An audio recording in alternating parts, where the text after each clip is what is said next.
अस्सलाम वालेकुम स्टूडेंट्स। आज का टॉपिक है compare the properties of ionic and covalent compounds. Ionic और कोवलेंट कंपाउंड्स को हमने कंपेयर करना है। सबसे पहले आयनिक कंपाउंड देख लेते हैं। Ionic compounds are found by the transfer of electrons from one atom to another. Ionic compounds कैसे बनते हैं? जब एक एटम से इलेक्ट्रॉन दूसरे एटम में ट्रांसफ़र हो जाता है। जबकि कोवलेंट कंपाउंड्स को देखें तो वो बनते हैं by the sharing of electrons between atoms instead of electron transfer. Covalent bond के अंदर एटम्स के दरमियान इलेक्ट्रॉन्स शेयर किए होते हैं बजाय इसके कि इलेक्ट्रॉन एक एटम से निकल के दूसरे एटम में जाए। नेक्स्ट डिफरेंस है, in ionic compounds oppositely charged ions are properly arranged to give a crystalline structure. Ionic compounds के अंदर अपोजिटली चार्ज्ड आयंस जो होते हैं वो एक खास तरतीब से जुड़ के क्रिस्टलाइन स्ट्रक्चर बनाते हैं। बेशक हर आयन के ऊपर अपना अपना चार्ज होता है, किसी के ऊपर पॉजिटिव होता है, किसी के ऊपर नेगेटिव होता है, लेकिन एज अ होल जो पूरा कंपाउंड होता है वो न्यूट्रल होता है। दूसरी तरफ अगर हम कोवलेंट कंपाउंड को देखें तो in covalent compounds there are no positive and negative ions are properly arranged to give crystalline structure. Covalent compounds के अंदर क्योंकि पॉजिटिव और नेगेटिव चार्जेस होते नहीं हैं तो वो कैसे अपने आप को प्रॉपरली अरेंज करके क्रिस्टलाइन स्ट्रक्चर बनाएंगे। These mostly exist as discrete neutral molecules. उधर तो ये है ना कि इंडिविजुअल आइंस के ऊपर कोई ना कोई चार्ज है, चाहे पॉजिटिव है चाहे नेगेटिव है, जबकि इधर मॉलिक्यूल्स आपस में एक दूसरे के साथ कनेक्टेड होते हैं। हर इंडिविजुअल मॉलिक्यूल न्यूट्रल होता है।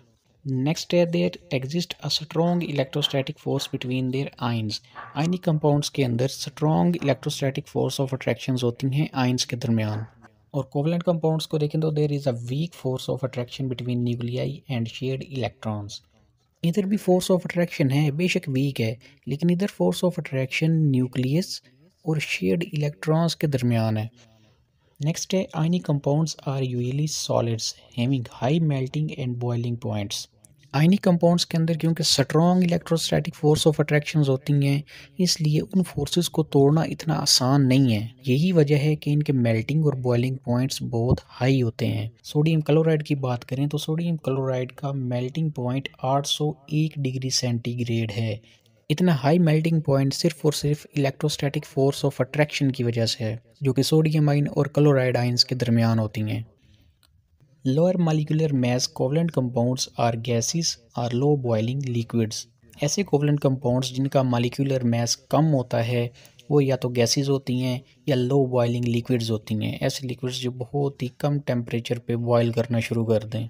और वो वाले कोवलेंट कंपाउंड्स जिनके मॉलिक्यूलर मास हाई होते हैं वो सॉलिड फॉर्म में एग्जिस्ट करते हैं। Generally they have lower melting and boiling points. जो कोवलेंट कंपाउंड्स होते हैं इनके मेल्टिंग और बॉइलिंग पॉइंट्स कम होते हैं as compare to ionic compounds. इसकी वजह ये है कि इधर आयनिक कंपाउंड्स की तरह strong electrostatic force of attractions मौजूद नहीं है। इधर वीक फोर्सेस ऑफ अट्रैक्शंस हैं, जिसकी वजह से इनके मेल्टिंग और बॉइलिंग पॉइंट्स कम होते हैं। अगला पॉइंट है, ionic compounds are generally soluble in polar solvents like water. आमतौर पर आयनिक कंपाउंड्स पोलर सॉल्वेंट्स के अंदर सॉल्युबल होते हैं, इनमें आसानी से हल हो जाते हैं। जैसे कि नमक है, पानी के अंदर आसानी से हल हो जाता है। जबकि अगर कोवलेंट कंपाउंड्स को देखें तो they are usually insoluble in water. ये आमतौर पर वाटर के अंदर इनसॉल्युबल होते हैं, but soluble in non polar solvents like ether, benzene and acetone. Covalent compounds non polar solvents के अंदर सॉल्युबल होते हैं। इनके अलावा भी नॉन पोलर सॉल्वेंट्स हैं जैसे कि पेट्रोल, डीजल, मिट्टी का तेल वगैरह, तो इनमें ये आसानी से हल हो जाते हैं। नेक्स्ट है, they are usually good conductor of electricity in molten state और in solution form. Ionic compounds अगर पिघली हुई हालत में हैं या वो सोल्यूशन की फॉर्म में है तो इनके अंदर से आसानी से करंट गुजर जाएगा।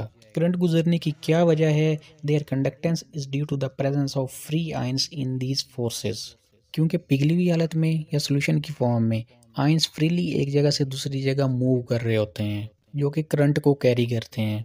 जबकि कोवलेंट कंपाउंड्स में they are usually bad conductor of electricity because there are no free electrons and ions. Covalent compounds में से आमतौर पर करंट नहीं गुजर सकता क्योंकि इनके अंदर ना फ्री इलेक्ट्रॉन्स मौजूद होते हैं ना ही फ्री आइंस मौजूद होते हैं। ये इनके अंदर 6 डिफरेंसेस बताए हैं मैंने आपको। अगर तो पेपर में एज अ शॉर्ट क्वेश्चन ये पूछा जाता है तो आप 2 से 3 लिख देंगे। अगर एज अ लॉन्ग क्वेश्चन आता है तो आप ये तमाम के तमाम डिफरेंसेस वहाँ पे लिखेंगे। काइंडली वीडियो को लाइक और चैनल को सब्सक्राइब करना मत भूलिएगा। मिलते हैं इंशाल्लाह नेक्स्ट टॉपिक में। टेक केयर, अल्लाह हाफिज़।